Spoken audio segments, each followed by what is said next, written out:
Kepada yang terhormat Bapak dan Ibu Pemuji, uji kinerja periode 2 tahun 2023. Perkenalkan, saya Yesi Sukawati, guru di SMK Bakti Bangsa Kota Bekasi, sekaligus mahasiswa PPG dalam jabatan tahun 2022, kategori 1, gelombang 2 di Universitas Sriwijaya, Prodi Pendidikan Biologi. Pada kesempatan hari ini, Senin 12 Juni 2023, saya akan melaksanakan uji kinerja kegiatan pembelajaran di SMK Bakti Bangsa pada kelas 10. Berikut adalah video praktek pembelajaran yang saya lakukan. Selamat menyaksikan. Wassalamualaikum warahmatullahi wabarakatuh. Assalamualaikum warahmatullahi wabarakatuh. Waalaikumsalam warahmatullahi wabarakatuh. Gimana kabarnya hari ini? Baik, Bu. Alhamdulillah, kalau kalian semua dalam keadaan sehat. Sebelum memulai pembelajaran pada hari ini, kita awal dulu dengan pembacaan doa. Kepada ketua kelas, tolong pimpin doanya. Bersiap. Berdoa mulai.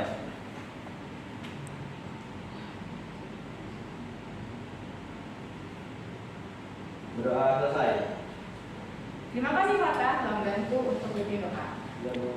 Sebelum memulai pelajaran hari ini, saya absen terlebih dahulu. Cek kehadiran ya.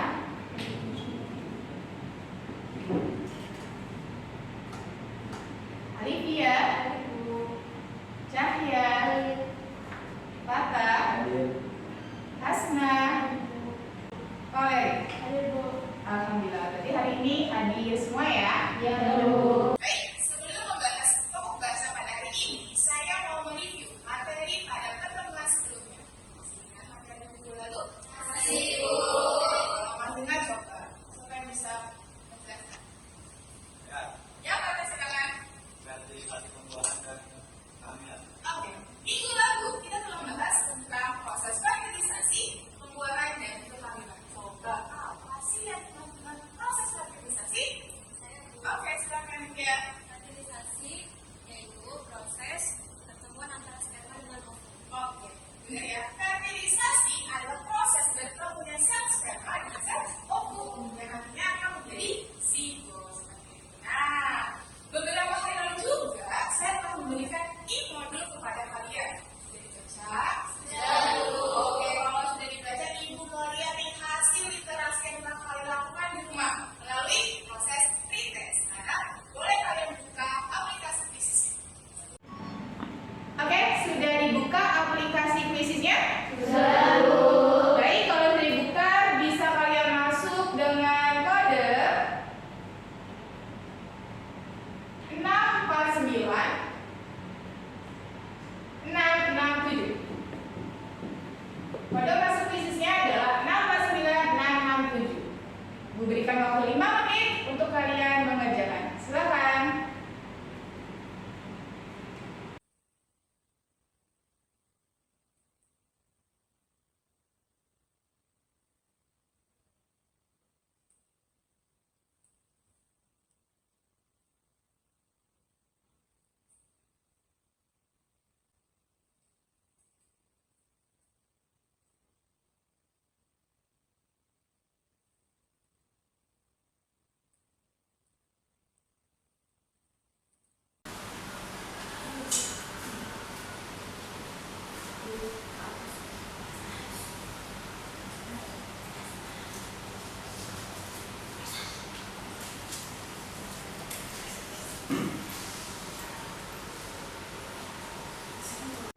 Oke, sudah selesai semua pretestnya?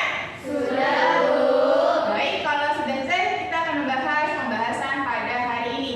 Hari ini kita akan membahas mengenai gangguan atau penyakit dalam sistem reproduksi. Tapi sebelumnya, Ibu mau tanya nih kepada kalian. Adakah yang tahu dengan istilah LGBT? Ya, silakan Valen. Lesbian, gay, bisexual, and transgender. Oke, singkatannya berarti ya. Lesbian, gay, biseksual, dan transgender. Berarti secara langsung itu sesuka bersama Jenis. Nah, adakah hubungannya sistem reproduksi terhadap kaum LGBT? Kira-kira ada nggak sih? Kok Ibu nggak bahasnya LGBT? Kita kan bahasa gangguan. Ada nggak sih kira-kira sistem reproduksi terhadap itu akan kita jawab pada pembahasan hari ini. Tapi sebelumnya, Ibu akan menyampaikan kompetensi dasar pada hari ini. Yang pertama yaitu menganalisis sistem reproduksi pada manusia. Yang kedua, mengintegrasikan antara organ dengan proses reproduksi manusia di bidang kesehatan. Adapun tujuan pembelajaran pada hari ini adalah: 1. Setelah melakukan kajian literatur, peserta didik dapat menjelaskan sistem reproduksi pada manusia dengan tepat.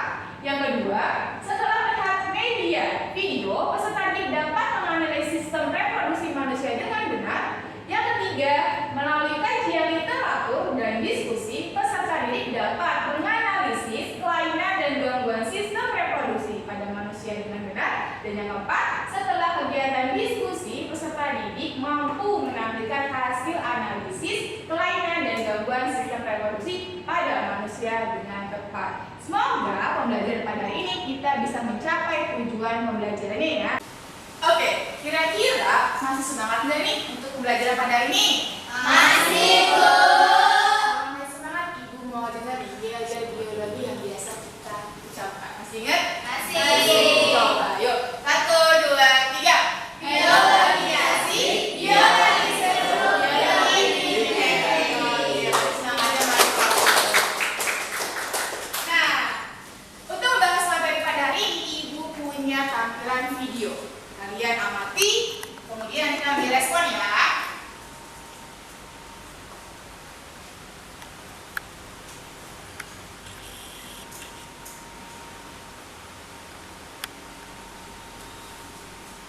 Data Perhimpunan Dokter Penyakit Dalam menyatakan tren penyebaran virus HIV bukan lagi lewat jarum suntik, melainkan perilaku seks sesama jenis.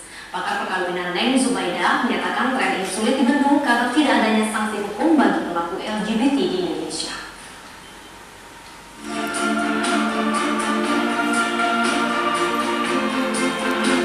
Perhimpunan Dokter Spesialis Penyakit Dalam Indonesia Banten mencatat dalam kisaran 1 tahun terakhir tercatat 11.239 orang menderita penyakit HIV/AIDS. Fakta lain terungkap, tren penularan penyakit ini sudah berubah, tidak lagi melalui jarum suntik pengguna narkoba, melainkan karena hubungan sesama jenis. Informasi secara umum itu disinyalir 1 dari 5 lelaki yang LGBT itu disinyalir 1 dari 5 itu sudah terinfeksi, dan yang bersangkutan tidak mengetahui bahwa statusnya sudah terinfeksi. Nah, Dok, tadi dikatakan 1 dari 5 sudah terinfeksi dan tidak mengetahui bahwa sudah terinfeksi. Iya. Kemudian gejala-gejala apa yang bisa diketahui, dideteksi begitu, Dok? Ya, ini pertanyaan bagus sekali karena memang inilah kendalanya. Jadi pada saat infeksi virus HIV masuk pertama kali atau di stadium awal, itu umumnya tidak ada gejala khusus atau spesifik yang akhirnya membuat yang bersangkutan itu menyadari atau mengkhawatirkan bahwa dirinya terinfeksi. Karena HIV infection kalau dia primary itu gejalanya tidak khas sekali. Bisa aja gejalanya bahkan menyerupai orang yang mengalami sakit flu. Sampai seperti itu. Jadi nggak khas sekali. Nah, yang jadi masalah pada saat HIV ini sudah berjalan selama tahunan, virus ini akan menyebabkan daya tahan tubuh turun. Dan apabila daya tahan tubuh semakin turun, yang mungkin kalau pernah dengar ada yang namanya CD4, begitu kadar CD4 dalam tubuh. Pada saat kadar CD4 dalam tubuh turun sampai kurang di bawah 200 nilainya, pasien akan jatuh kepada kondisi AIDS. Jadi AIDS ini adalah kelanjutan dari infeksi virus HIV yang kronik dan menahun. Pakar perkawinan Neng Zubaida menyayangkan tidak adanya sanksi hukum bagi para pelaku LGBT, terutama mereka yang sudah berusia dewasa. Oke, dari video yang telah saya tampilkan, coba adakah yang bisa menanggapinya? Saya Bu, Ya, silakan Rani. kenapa seseorang bisa menyukai sesama jenis Bu? Kenapa seseorang bisa menyukai sesama jenis? Yang lain? Saya Bu, Ya, silakan. apakah penyakit HIV atau AIDS yang dapat terjadi pada seorang LGBT? Apakah ada penyakit lain yang dialami dari seorang kaum LGBT? Wah, pertanyaan bagus ya. Jawaban tersebut bisa kita dapat melalui diskusi kelompok. Makanya Nah, kita akan bahas pada hari ini tentang gangguan sistem reproduksi. Baik, Ibu akan membagikan kelompoknya. Alisa, Valeria, dan Anda. Kelompok 2, Mutaja, Salva, Melanie, Keisha. Kelompok 3, Hasnafa, Cahya, dan Alivia. Silakan kalian berkumpul dengan kelompok kalian masing.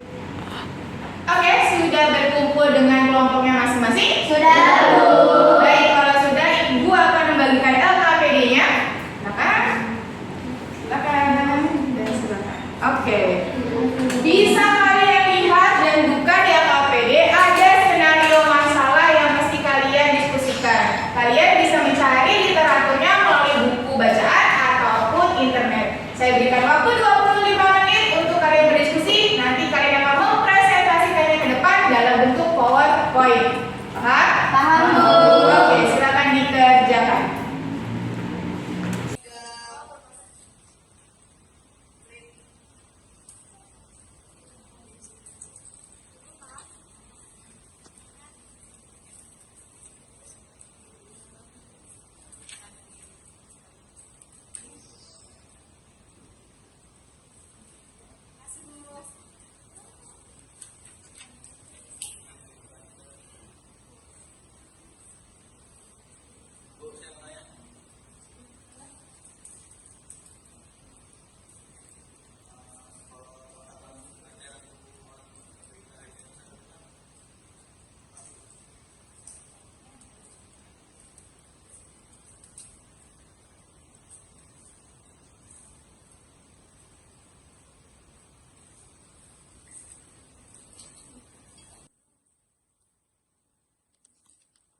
10 perawat. Perkenalkan, nama saya Kesha Aziza Menanda dari kelas 10 perawat. Perkenalkan, nama saya Safa Salsabila dari kelas 10 perawat. Perkenalkan, nama saya Mumtazah dari kelas 10 perawat.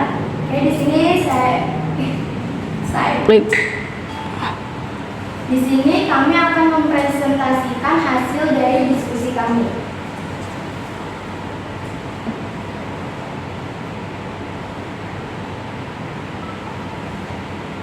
Oke, yang pertama yang akan dibahas yaitu apa sih penyebab seorang LGBT dapat menyebabkan penyakit menular, yaitu yang pertama terhadap faktor lingkungan, yang kedua terhadap faktor keluarga, yang ketiga terhadap faktor genetik. Kemudian penyakit menular seksual apa saja yang dapat terjadi pada seorang LGBT?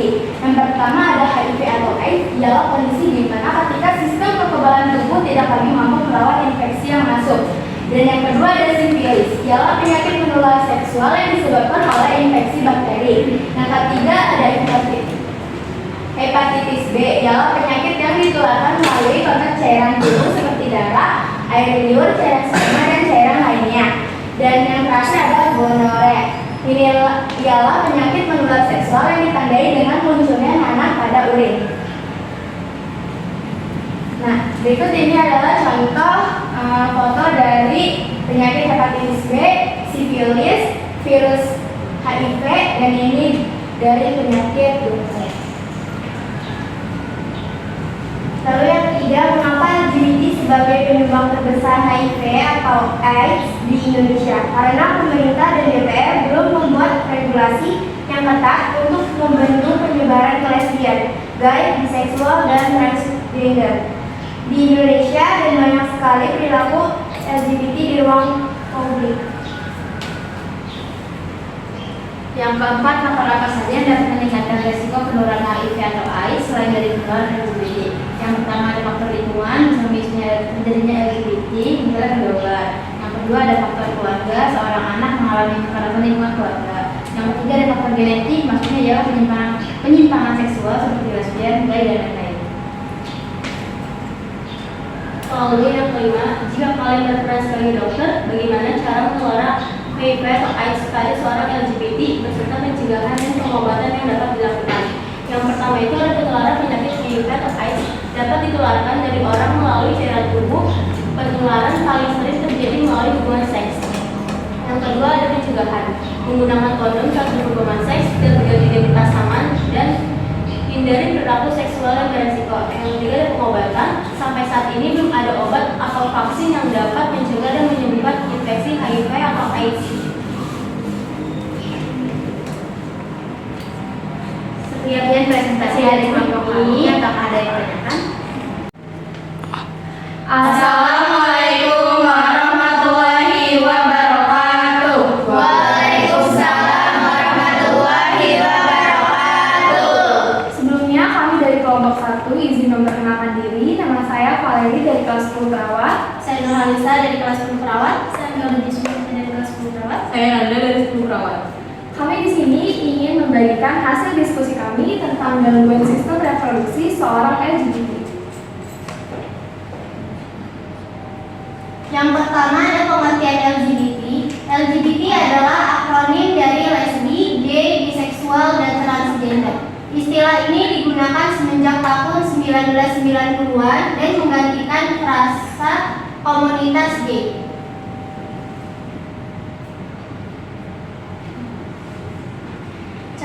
Cara penularan HIV atau AIDS, yang pertama itu ada bergonta-ganti pasangan dalam melakukan hubungan seksual. Yang kedua menggunakan jarum suntik bekas. Yang ketiga transfusi darah yang alatnya tidak steril. Yang keempat menurunnya sel CD4 yang hancur. Yang kelima menggunakan alat makan yang minum bersama. Cara pencegahan HIV atau AIDS pada seorang LGBT. Adanya edukasi sejak dini tentang bahaya HIV atau AIDS, memberikan efek jerah pada pelaku LGBT, melarang keras hubungan sesama jenis, tidak berhubungan dengan penderita HIV atau AIDS. Orang tua memberikan perhatian atau kewaspadaan pada anak-anaknya agar tidak terjerumus. Setelah itu ada cara pengobatan HIV atau AIDS pada seorang LGBT. Yang pertama, mendapatkan pengobatan berupa antiretroviral final atau ARV yang bekerja untuk mencegah virus HIV mengendalikan diri dan menghancurkan sel segitiga. Jenis-jenis obat ARV itu adalah dolutegravir, efavirenz, nevirapin, dan lamivudin, serta rutin untuk memeriksa dan mengontrol ke dokter terkait penyakit HIV dan AIDS.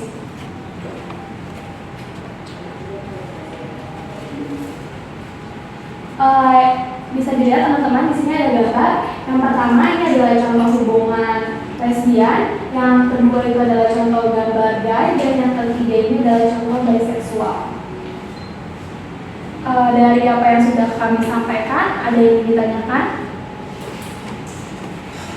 Saya ingin bertanya, perkenalkan nama saya Janya dari kelompok 3. Saya ingin bertanya apakah HIV atau AIDS bisa disembuhkan? Baik, terima kasih. Ada aja yang ingin ditanyakan? Tidak ada.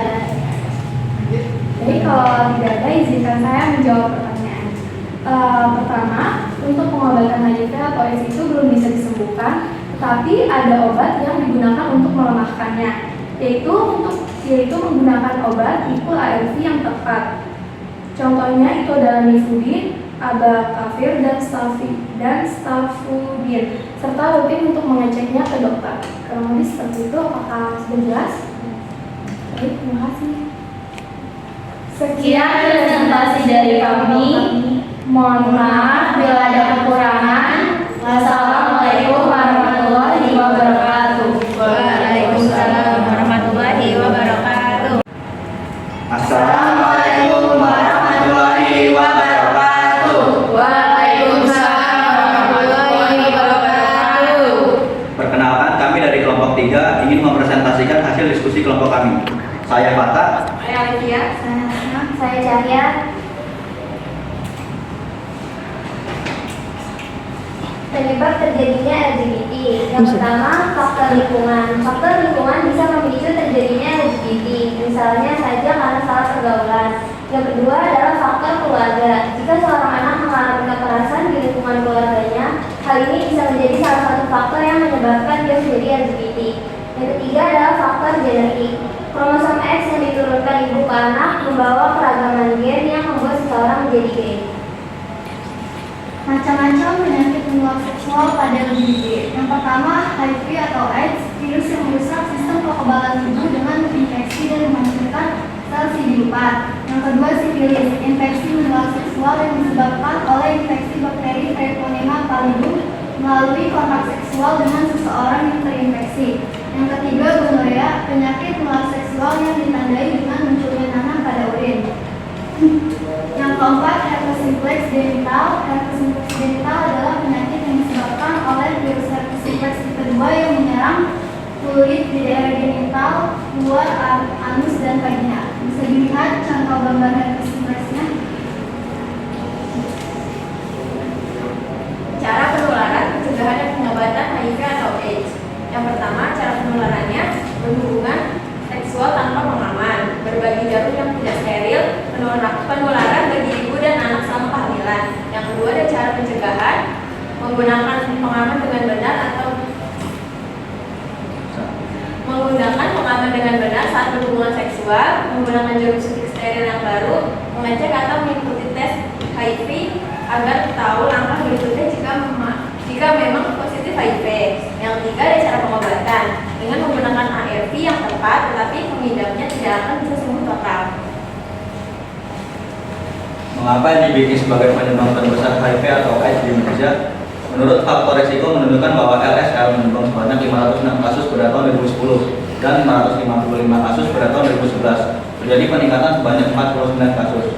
Berdasarkan pemodelan matematik epidemi HIV di Indonesia 2010 sampai 2025 dengan menggunakan data demografi, perilaku dan epidemiologi pada populasi utama oleh Komisi Penanggulangan AIDS Nasional, diproyeksikan akan terjadi peningkatan kasus HIV yang signifikan pada seluruh kelompok LSL. Faktor dari resiko penularan HIV atau AIDS: 1. Bekas dari suntikan orang yang terkena HIV. 2. Menggunakan wadah makan dan minuman yang sama dengan orang yang terjangkit. 3. Kontak langsung dengan cairan tubuh yang terjangkit. Sekian presentasi dari kelompok kami. Apakah ada yang ingin bertanya? Yang mana kan? Silakan. Oke. Ada pertanyaan lagi? Tidak ada. Kalau gitu saya akan menjawab pertanyaan dari Safa. Karena salah satu cairan infeksi virus HIV yaitu dengan cara kontak langsung dengan cairan tubuh. Jadi pada saat ibu menyusui, cairannya akan masuk ke dalam tubuh si bayi. Apakah sudah cukup? Sudah. Jika sudah, saya akan menutup presentasinya. Bila ada salah kata, mohon dimaafkan. Terima kasih. Wassalamualaikum warahmatullahi wabarakatuh. Oke, jadi semua kelompok sudah melakukan presentasinya kan? Sudah coba yuk bertanya siapa yang bisa menyimpulkan pembahasan pada hari ini? Saya Bu. Oke, silakan Maleri.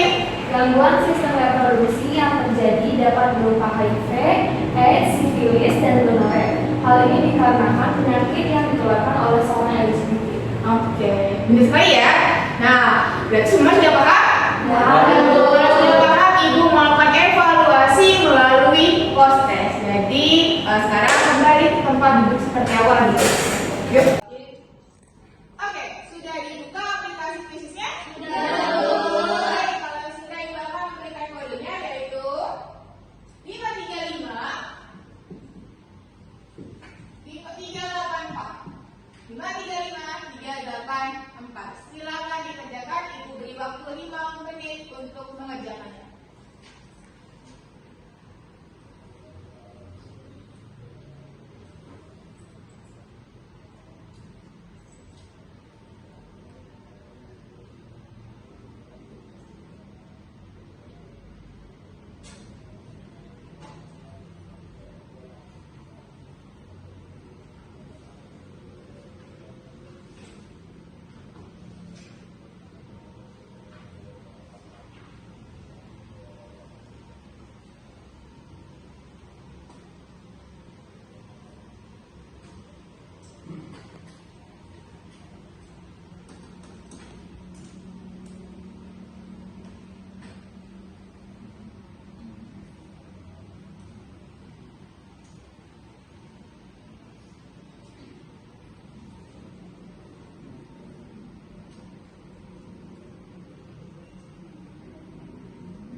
Oke, sudah selesai? Sudah, Bu.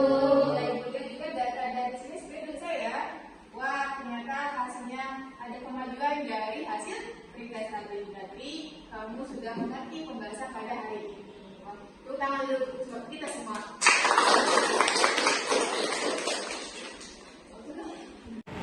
Oke, Ibu akan menyimpulkan pembelajaran pada hari ini. Jadi hari ini kita telah membahas mengenai gangguan atau penyakit dalam sistem reproduksi. Sebagai contoh, tadi Ibu ambil dari kaum LGBT. Kenapa kaum LGBT yang Ibu ambil? Karena dalam kaum LGBT itu beresiko sangat besar akan mengalami penyakit sistem reproduksi. Salah satu contoh penyakit yang dapat dialami adalah HIV/AIDS. Penyakit ini disebabkan oleh suatu virus, yaitu yang bisa menyerang kekebalan tubuh seseorang. Nah, di mana juga cara penginfeksian virus ini bisa melalui seks bebas, tidak menggunakan alat kontrasepsi pada saat berhubungan, kemudian menggunakan jarum suntik yang tidak steril secara bergantian, dan juga adanya transfusi cairan oleh si penderita HIV. Sampai saat ini, penyakit ini belum ada obatnya, tapi kita bisa mengurangi perkembangan dari virus itu dengan mengkonsumsi obat yang mengandung antiretrovirus. Dan juga perlu adanya pemeriksaan yang rutin dilakukan ke dokter, seperti itu.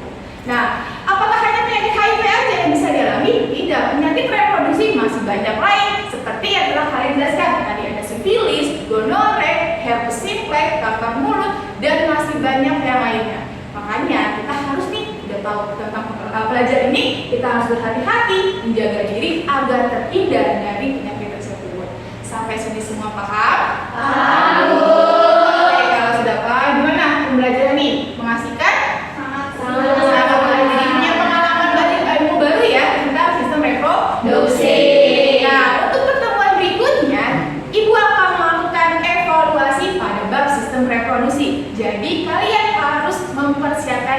lainnya. Sampai sini dulu pertemuan ibu karena